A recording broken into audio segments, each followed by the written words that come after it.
Assalamualaikum warahmatullahi wabarakatuh. Kami dari kelompok 3 akan mempresentasikan investasi dan perdagangan internasional Indonesia. Investasi adalah aktivitas menempatkan modal baik berupa uang atau aset berharga lainnya ke dalam suatu benda, lembaga, atau suatu pihak dengan harapan pemodal atau investor kelak akan mendapatkan keuntungan setelah kurun waktu tertentu. Adapun tujuan dari investasi itu sendiri yaitu untuk mendapatkan fixed income, untuk mendapatkan kehidupan layak dan stabil di masa yang akan datang, pengembangan usaha dan jaminan bisnis, kontrol dana khusus, hubungan antar perusahaan, serta mengurangi tekanan inflasi dan partisipasi ke negara. Bentuk investasi ada dua, yaitu investasi aktiva real dan investasi aktiva finansial. Investasi aktiva real adalah investasi yang dilakukan oleh seorang baik dalam bentuk yang terlihat maupun yang tidak terlihat, seperti investasi tanah, investasi logam, investasi properti, dan lain-lain. Investasi aktiva finansial dilakukan oleh investor sebagai bentuk sekuritas, contohnya investasi deposito dan Assalamualaikum warahmatullahi wabarakatuh. Nama saya Tita Trisnawati. Saya akan menjelaskan slide selanjutnya. Di sini saya akan menjelaskan jenis investasi berdasarkan jangka waktu. Yang pertama, investasi jangka pendek. Investasi ini memungkinkan kita untuk mendapatkan keuntungan kurang dari 3 tahun dan dapat langsung kita konversikan dengan uang ataupun dijual. Namun, perlu diingat bahwa investasi jangka pendek ini memberikan return yang lebih kecil sehingga cocok untuk memenuhi kebutuhan dalam waktu dekat. Contoh dari investasi jangka pendek ini seperti obligasi jangka pendek, pasar saham, sertifikat deposito. Kemudian investasi jangka panjang. Investasi jangka panjang adalah investasi yang membutuhkan waktu lebih dari 3 tahun untuk mendapatkan keuntungannya. Contoh dari investasi ini seperti emas, tanah dan bangunan, asuransi, dan reksadana. Kemudian resiko investasi. Resiko investasi adalah tingkat potensi kerugian yang timbul karena perolehan hasil investasi yang diharapkan tidak sesuai dengan harapan. Yang harus disadari oleh para investor adalah bahwa selain menjanjikan potensi keuntungan, investasi juga menyimpan kemungkinan resiko ataupun kerugian. Dalam investasi terdapat hubungan yang kuat antara keuntungan dengan resiko. Semakin tinggi potensi keuntungan, maka semakin tinggi pula tingkat resikonya, dan begitu pun sebaliknya. Macam-macam resiko investasi. Yang pertama, resiko suku bunga, yaitu kemungkinan menurunnya nilai instrumen hutang berbunga tetap sebagai akibat dari kenaikan suku bunga. Yang kedua, resiko bisnis. Risiko ini ukuran dari risiko yang terkait dengan surat berharga tertentu. Yang ketiga, risiko kredit. Hal ini mengacu pada kemungkinan bahwa penerbit obligasi tertentu tidak akan dapat melakukan pembayaran bunga yang diharapkan atau pelunasan pokok. Yang keempat, risiko taxability. Hal ini berlaku untuk penawaran obligasi daerah dan mengacu pada risiko bahwa surat berharga yang diterbitkan dengan status bebas pajak berpotensi kehilangan status itu sebelum jatuh tempo. Yang kelima, risiko penarikan, yaitu risiko untuk obligasi dan mengacu pada kemungkinan bahwa obligasi akan ditarik sebelum jatuh tempo. Dan yang terakhir, risiko inflasi. Risiko ini juga disebut dengan risiko daya beli. Risiko inflasi adalah kemungkinan bahwa nilai aset atau pendapatan akan tergerus ketika inflasi menyusutkan nilai mata uang suatu negara. Demikian penjelasan dari saya. Selanjutnya akan dijelaskan oleh teman saya kembali. Assalamualaikum warahmatullahi wabarakatuh. Saya di sini akan melanjutkan penjelasan dari teman saya sebelumnya, yaitu mengenai cara untuk mengurangi resiko investasi. Yang pertama, memiliki portofolio investasi yang beragam. Kedua, ketahui tujuan investasi.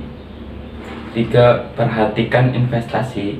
4, hati-hati terhadap iming-iming investasi. Lalu sekarang kita masuk ke perdagangan internasional. Sebenarnya apa sih perdagangan internasional itu? Jadi perdagangan internasional adalah tukar-menukar barang antara negara dengan perantara uang dengan negara lain. Suatu negara melakukan perdagangan internasional dikarenakan karena adanya penyebaran yang tidak merata dari sumber daya baik SDM ataupun SDA, sumber daya alamnya. Seterusnya manfaat perdagangan internasional. Di sini kami menyajikan ada 4 manfaat, yaitu menjaga stabilitas harga, menambah devis negara, transfer teknologi, dan memperluas lapangan kerja. Dan selanjutnya akan diterangkan oleh teman saya. Terima kasih. Kebijakan perdagangan internasional. Yang pertama, kebijakan dalam bidang ekspor. 1. Tarif. Tarif yaitu pembebanan pajak terhadap barang-barang yang melewati suatu batas negara, digolongkan menjadi biaya ekspor, biaya transito. Yang kedua, subsidi. Subsidi adalah alokasi anggaran yang disalurkan melalui perusahaan atau lembaga yang memproduksi, menjual barang dan jasa yang memenuhi hajat hidup orang banyak, sehingga harga jualnya dapat dijangkau masyarakat. Dumping. Dumping adalah kebijakan penetapan harga jual di luar lebih murah dibandingkan harga jual di dalam negeri. Yang keempat, diskriminasi harga, yaitu penetapan harga yang berbeda terhadap suatu jenis barang dengan tujuan negara yang berbeda. 2. Kebijakan dalam bidang impor. Yang pertama, larangan impor. Larangan impor adalah larangan yang dikenakan terhadap suatu barang bertujuan untuk melindungi industri dalam negeri.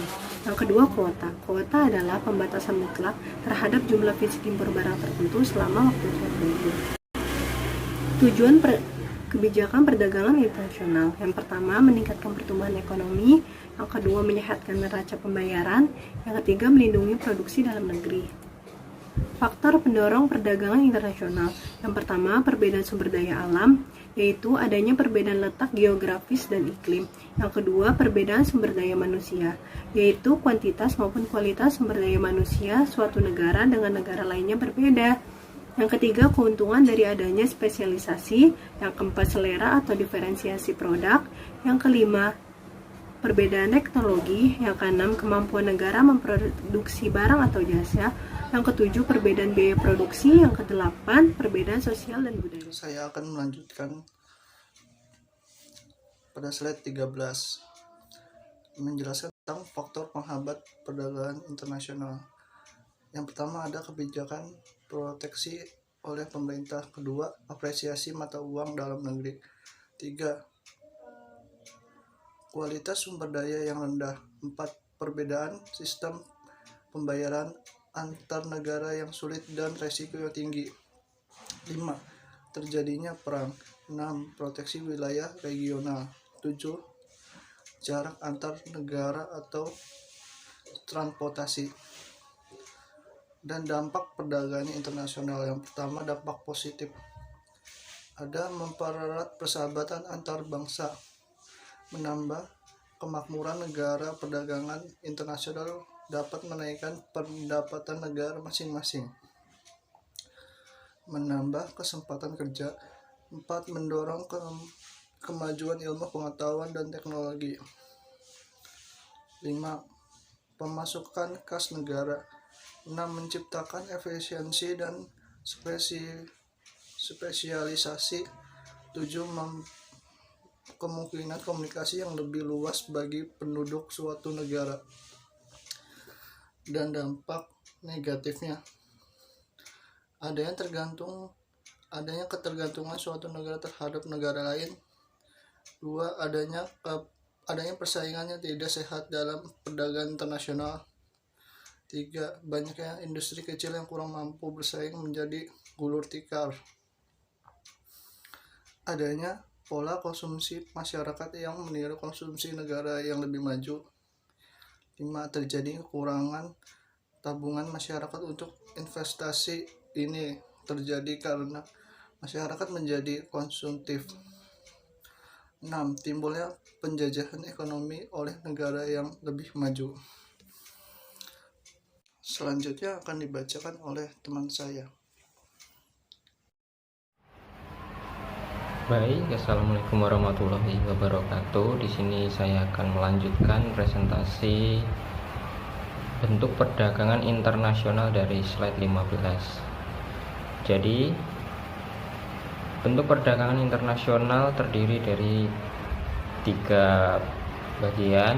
Yang pertama ada perdagangan bilateral, perdagangan antar negara.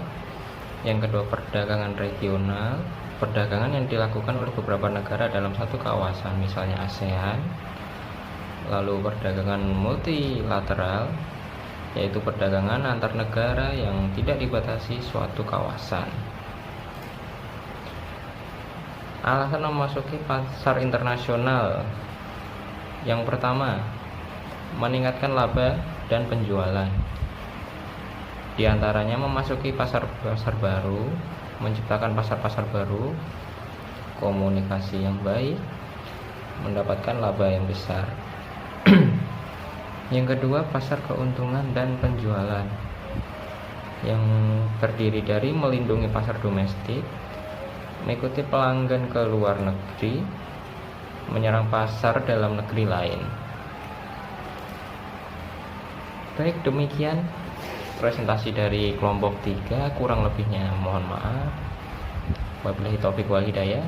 Wassalamualaikum warahmatullahi wabarakatuh.